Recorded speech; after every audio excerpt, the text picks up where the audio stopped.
Welcome back to the program. The South African government has denied media reports that it's planning to grant diplomatic immunity to the Zimbabwean First Lady.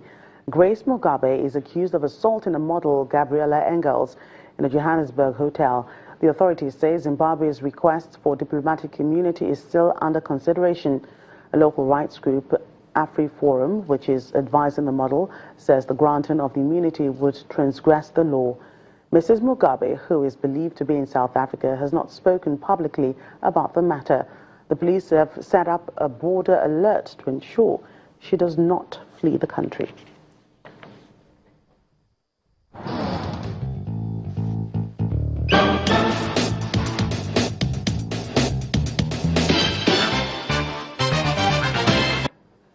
Well, tech entrepreneur Sophie Ngasa runs after-school classes that teaches programming and coding to young Cameroonian girls. And now this is in her bid to improve gender tech equality and allow more girls to have opportunities in science, technology, engineering, and mathematics.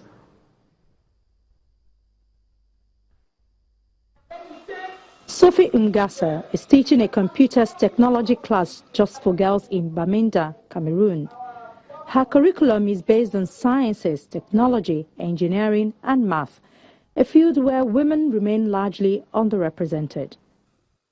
The engineer-turned-tech advocate targets students as young as 8 years old so that they can get a head start in digital skills and prepare themselves for relevant career opportunities in the future. Ngasa founded the Center for Youth Education and Economic Development in 2010. So far, about 100 girls have graduated from the program. The classes are held after school on weekends and over the holidays. I want to start with them at an early stage so that they can grow up and fill this gap. Personally, my experience motivated me into what I'm doing. I was marginalized. I suffered a lot in the field. Most of the time, I found myself like the only woman working amongst men. Right in my early ages, in my early stage when I went to school, I never found myself with more than 4 girls in class. And when I began working, it has not changed over a period of close to 15 years. So I got very touched about that. And now I'm very passionate about sharing my skills and my experience I have with the generation of today. Ngasa gets help from volunteer teachers. Students learn how to develop websites, programs, apps, games, and how to code for $2 a month. According to Plan International, attitudes towards education for girls are changing across Africa, as more and more parents send their daughters to school not only as a chance to improve their futures, but also to boost the family's fortunes. But many girls still shy away from science subjects, often seen as difficult or as a reserve for boys. Most schools in Cameroon also lack proper facilities needed to teach information technology programs. One of the challenges they face is that the technical schools that we have in Africa, particularly in Cameroon, is that the laboratories are not equipped. You have students doing a lot of theory and little practicals, and this limits them a lot. So they go to school and finally graduate, and they can't really practice, and they're not able to be competitive in the job market, which keeps them behind, especially in the world platform. Well, STEM is like a building ground for me to step in technology. Because technology, I'm really interested in the computer world. My dream is to become a web developer, and I think STEM is going to get me to where I want to go to. Like Cameroon, many African countries still need to invest heavily in educating their girls in sciences and technology if they are to develop a skilled workforce that can contribute to advancing digital development.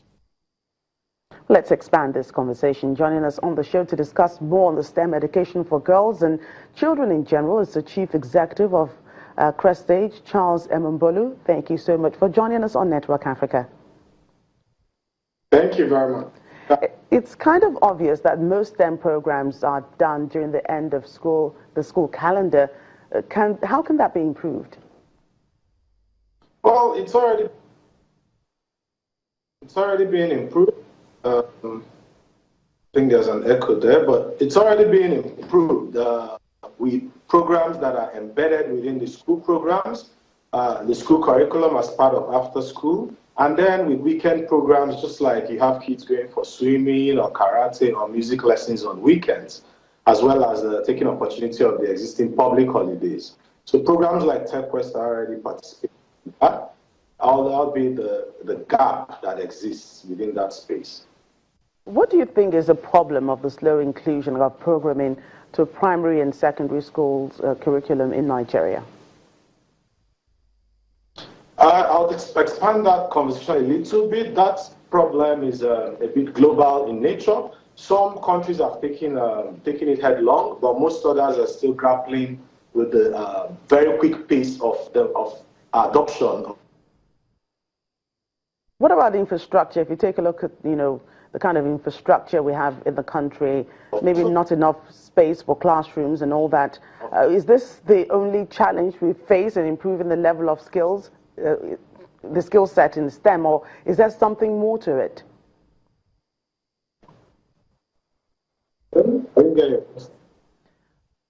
I said, can you talk about the infrastructure system in Nigeria? Is this the really main challenge that we face in improving the skill set in STEM, or is there something more to it?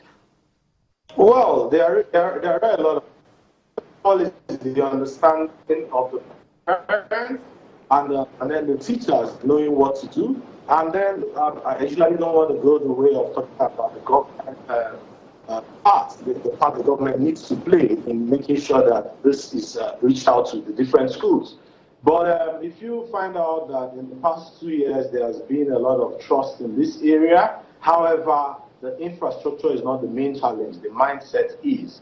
And that's why you need to have entrepreneurs as well as the educators or those in the academic area begin to play a huge role or better role, as well as the public, the private sector, the companies. A lot of CSR made or a lot of investments are made in other areas of entertainment. Focus needs to begin to shift to begin to sponsor programs that support STEM education for the girl child and for the children in general across the country. How much do you think programming, can help in developing children's interest in STEM courses themselves? Programming is just one aspect. But the truth of the matter is that a lot of the different facets of the society today require some element of programming to make them to come to life.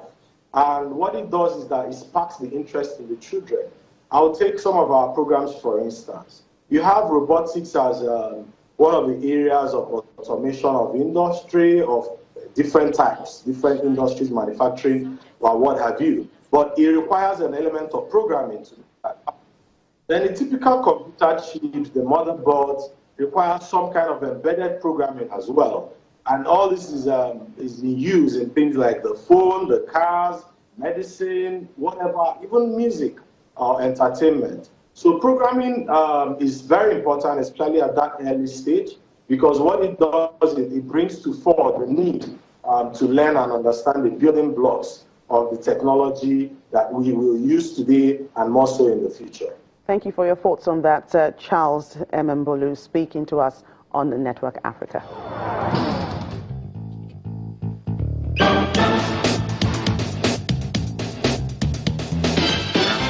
That's Network Africa. Thank you so much for watching. I'm Joker Rogers. Bye for now.